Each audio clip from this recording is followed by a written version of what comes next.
and a lot of us are feeling poor because we stupidly looked at our 401ks. I have not looked at my 401k for some considerable time. Somebody I know and respect today came up to me and goes, "What? You haven't checked your 201k?" Joining us to talk about all of this is a financial strategist we like bringing on the air on a fairly regular basis, is Mitch Kramer. How you doing, Mitch? Outstanding, Simon. A very short story. I worked with some pilots at an airline that's based here in the Dallas-Fort Worth area, and a lot of them would say they had 201ks, and I said, I'm not familiar with that tax code, and they said, I've been divorced once. And somebody came in and said a 101k, and I said, divorced twice? He goes, how do you know? And I said, I work with pilots. There you go. All right. Well, anyway, look, Mitch, this comes down to one question. I think we all want to know where the bottom is. When is this thing going to stop falling and start turning around so that some of us who really are genuinely, I haven't looked. I really haven't. So when is it going to stop falling so that some of us who haven't looked feel confident enough to have a little peek again at our retirement fund?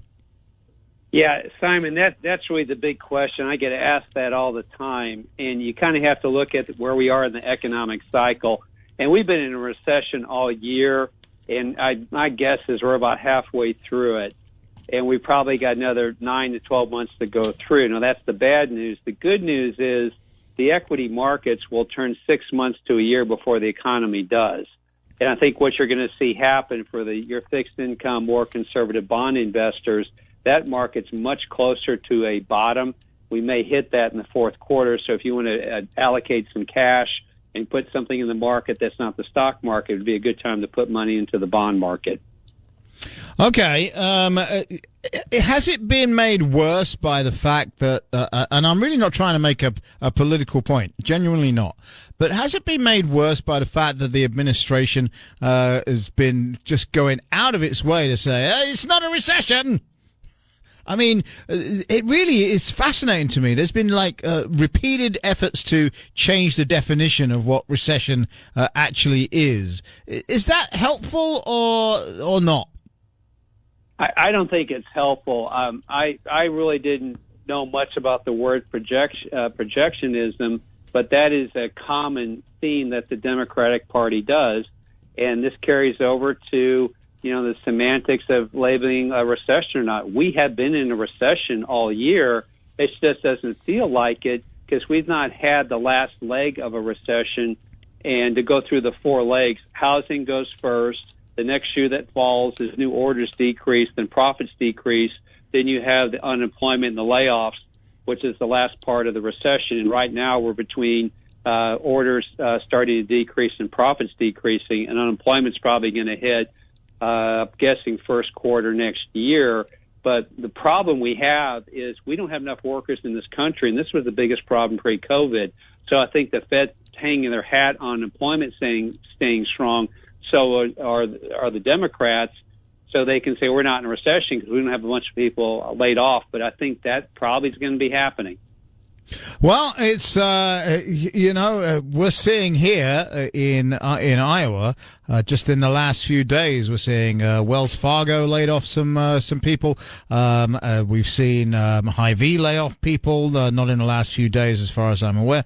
One of our insurance companies here have been laying off people. So maybe we won't have to wait till. Well, I guess we're about to be in the fourth quarter, so maybe we're ahead of the curve here. But you rightly point out. Iowa's biggest problem restricting its growth, it's been this way for quite some time, is the lack of people to take those jobs. Yes. And a big point that a lot of people don't note is the labor force participation rate for people who could work is about a point to almost 2 points less than it normally is. And I don't know if this is attributed to the handouts that this administration is making, or people are still scared of COVID, or is it because people can't get child care to take their kids to, so they got to stay at home because there's no place to drop the kids off?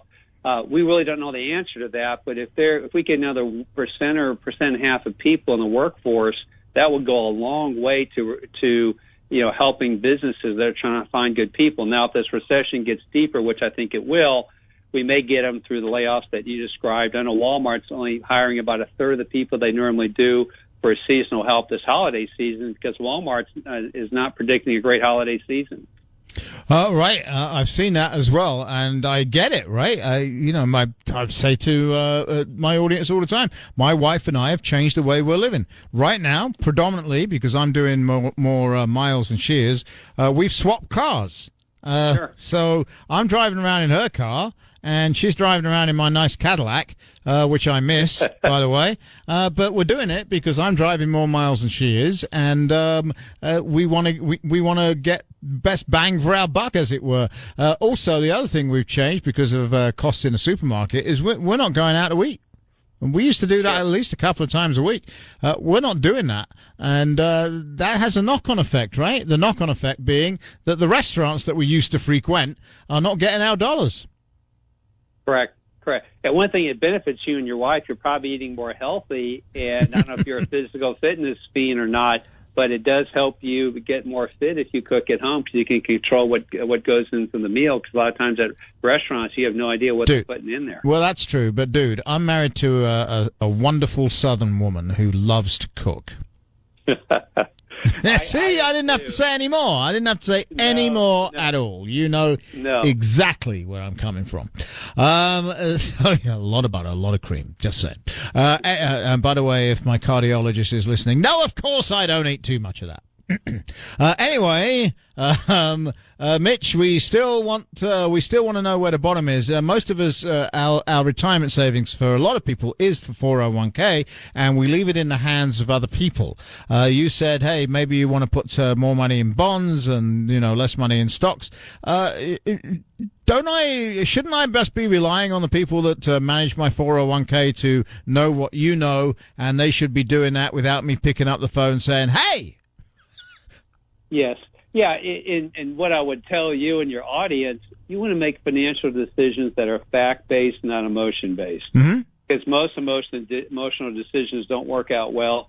So use the professionals and the people who are helping you and listen to them because they're going to give you good advice the majority of the time. If you have extra cash, you want a dollar cost average, which means you put a little bit in each month. Or if you're more aggressive, wait for what we call a capitulation event, which normally signals the end of a bear market.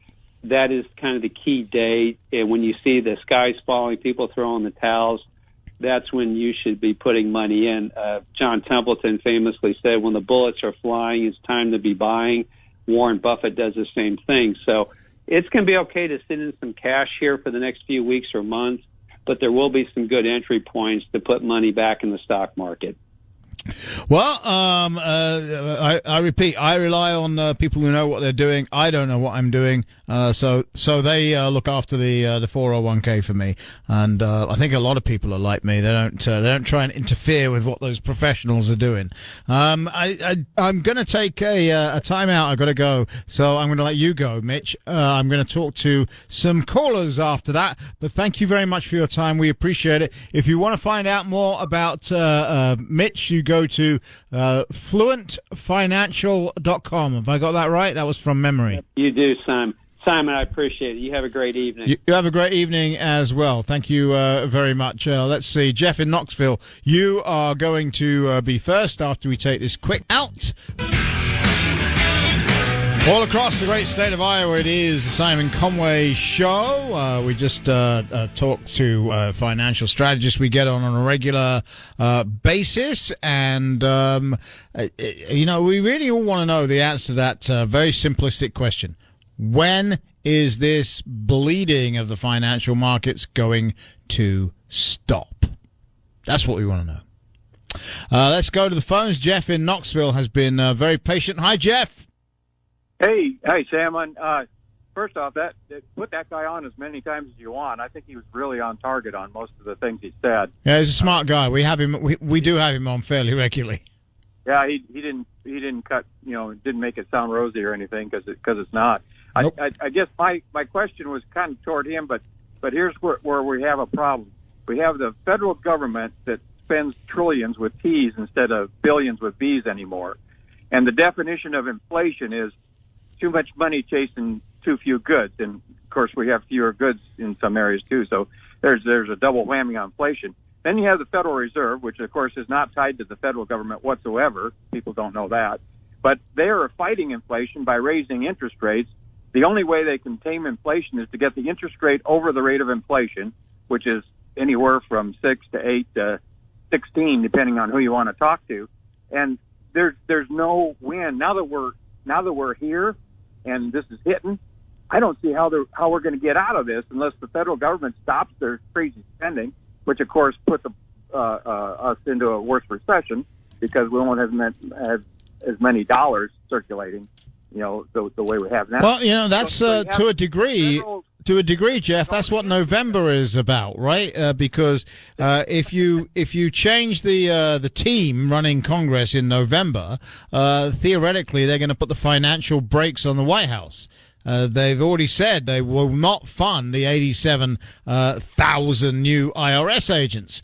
So that will be a big chunk of change not going into the federal government if they're able to do that. So, there are ways to do this. And, of course, as they raise interest rates at the Fed, they're hoping they see the inflation rate start to fall. If the inflation rate does start to fall, then, of course, ultimately the interest rate will be above the inflation rate. That's what will happen, as you correctly point out. And that's where your speaker was dead on when he said it's going to be, maybe 6 months. I'm not sure what his longest time frame was, but it's going to be a while before all that gets back. Yep. Absolutely. It really is. I want to squeeze one more in. I thank you for your call, Jeff, and thanks for sticking around as well. Let's go to Tom in Clive. Hi, Tom. You're going to get the last word on this one, buddy. All right, Simon. It wasn't too long ago I listened to some of these financial programs on the radio. I won't mention the station, but I distinctly remember one of them saying how presidential elections have no effect on the stock market, your investments, yada, yada, yada. Now I'm hearing commercials, promos about stay tuned. We'll tell you how this election can affect. So elections do affect the economy and, of course, our investments and everything attached. I have an old friend of mine I've known for many years. He's a financial planner, and he's had, unfortunately, 3 bad marriages. And he says to me every once in a while, I'm not going to get married again. I'm just going to find a woman who hates my guts and buy her a house. Dink. Yeah, there you go. We'll give you one. There you go. You got it. And the difference between recession and depression, of course, recession is when you don't have a job. Depression is when I don't have a job.